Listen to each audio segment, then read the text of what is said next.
News when you want it with Bloomberg News Now. I'm Nathan Hager. And I'm Karen Moscow.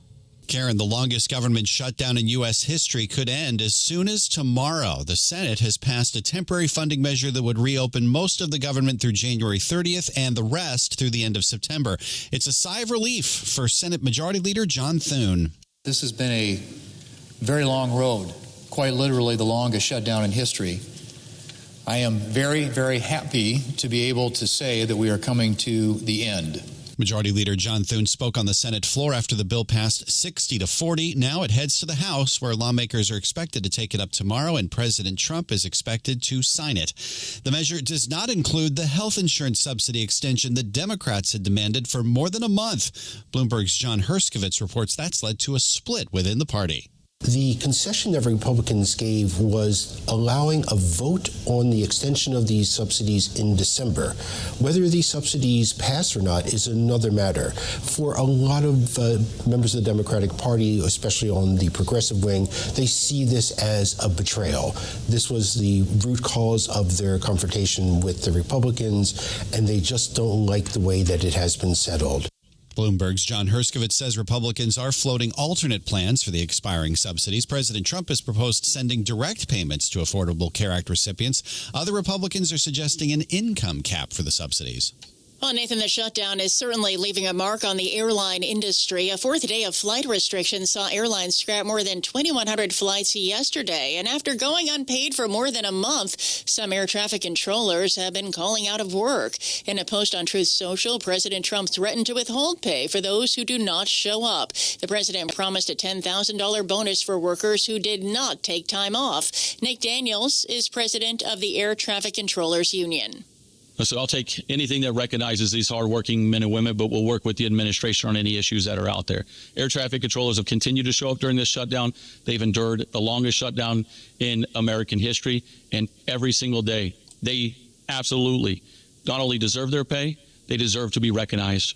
Nate Daniels with the National Association of Air Traffic Controllers says his members have worked without pay since the shutdown began on October 1st. And Karen, freezing weather across the country is adding to flight disruptions. Bloomberg meteorologist Craig Allen is tracking a weather system now affecting the majority of the country.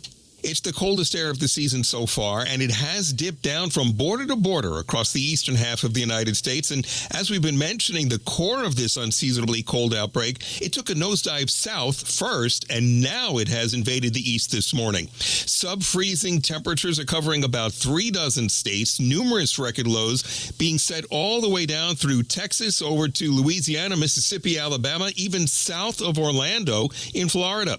And lake-effect snow has been a big problem. Treacherous travel downwind of all the Great Lakes. It has shifted more to the east, so the heaviest accumulations now are occurring from Erie to Buffalo to Syracuse, and that includes interstates 80, 90, 79, and 86. But Bloomberg meteorologist Craig Allen says this taste of winter should be short-lived as temperatures begin to return to average by midweek.